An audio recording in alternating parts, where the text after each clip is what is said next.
Hello, welcome to First Fruits Crochet. My name is Julia, and this week I'm going to make some crochet hook handles, and I'm going to walk you through all of the projects that I currently have going, or at least show them to you. Let's get started. So I bought this moldable plastic that you boil with water, and I'm gonna make some custom grip for my crochet hooks. And that here, I had to let them cool until they were solid white in color, and then they were good to go and ready to use. So this one right here, the 3.5 millimeter one, I had to actually remake. It was a little bit hard to film, so I didn't film a whole lot of the process. This is the 3.5 millimeter crochet hook, and the way that I marked it for myself is I put little tally marks on the bottom of it, and I put an X next to the 3, so that way I knew it was a 3.5 instead of a 4. And then crocheting with this is a dream. I love it. It's so comfortable. It's fantastic. Usually crocheting with really tiny hooks like this, which I know a 3.5 is not even really tiny because there's 1.5 millimeter crochet hooks. This is like a lot bigger than that, but it's tiny for me. And this makes it way more comfortable, and I like that. All right. Also in this video, I'm just gonna talk about everything that's in this video before I talk about anything else.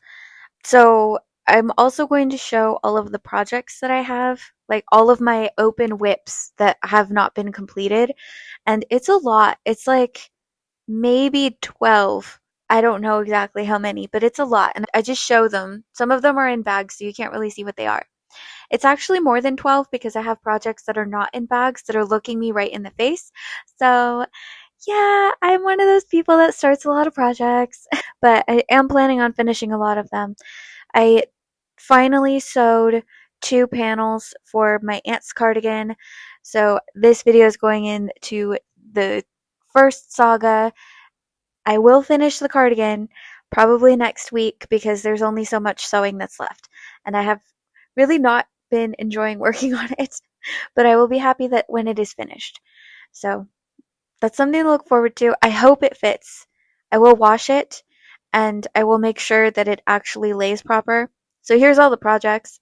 I have 2 sweaters, a couple of bags. I actually finished the pink and green bag that's in here.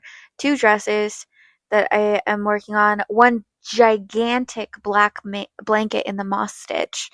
And then a few other things. The blue and brown hexagon thing that you saw is actually going to be a rug for my bedroom because I have a blue and brown blanket and I was going to put that on my bed and then I have a little matching set and I like it. The sewing process is slow, which I don't mind. It's relaxing being so slow and it's the exact same sewing stitch. I think it's called the mattress stitch. I don't remember. I work on the back loop of the I'm not even going to try to explain it. I can't. But yeah, that's pretty much it for all of the projects and stuff. What else do I have going on? I just received books from thrift books because I like getting my books secondhand rather than brand new. I just like the patina that older books have, and it makes me happy.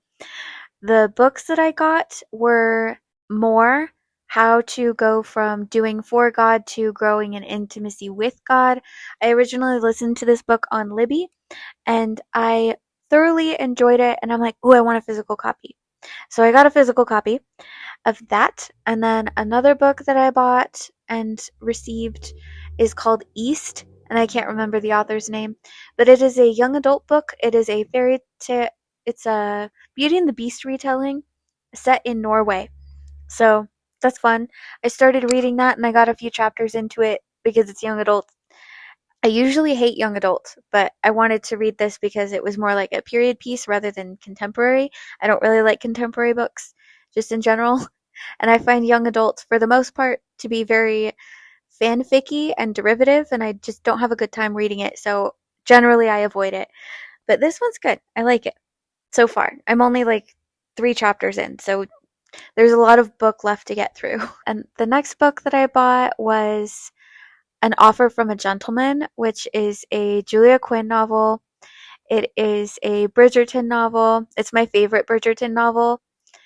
it is about Benedict and Sophie, and I love their story. I've listened to that book maybe 3 times, and I'm like, I want a physical copy so bad. So I got a physical copy. And what else did I get? I think I got 4 books. Oh, the third book. Wait, no, one, two. Okay, the fifth book that I got is, oh, what's it called? Oh, it's called Grace-Based Parenting. I'm not going to become a parent anytime soon. I don't even know if parenting is in my future, but I got it mostly as a psychological study just to understand like childhood development and how we're supposed to. I mostly got it as a means to understand how you should parent your inner child and how God parents you and how you can be kinder to those around you because everybody has like their own inner child that has been through some kind of trauma. Everyone does, there's no escaping it. So I got it for that reason, and I thought it was a great book, like so practical in so many ways, not just for parents, but for people, but for people like me. So I got it, and I was gonna read it again at some point and mark it up. And then I have one more book that's coming that I also haven't read. It's called The Lost Art of Communication, and it's supposed to be a communication book. I know nothing about it. I just got it because it was on sale. Same thing with East. I didn't know anything about East other than it was a Beauty and the Beast retelling, and I love Beauty and the Beast, so I'm like, okay, fine, I'll get it. So I got it. And those are the books that I have. Oh, the current book that I am reading, since all I do is talk about books anyway, is on Libby. This book is by Matt Fradd, and it is called The Porn Myth, Exposing the Reality Behind the Fantasy of Pornography. That is what it is. And I picked this one up because it's very related to a lot of the other kind of coaching books that I've been reading, and sexual trauma is one of the biggest kinds or like the most intense forms of trauma. So I've been researching it and diving into it a lot because it's one of the heaviest things. And if I can sit with something like that, then I can be a good coach to anything that somebody's sitting in.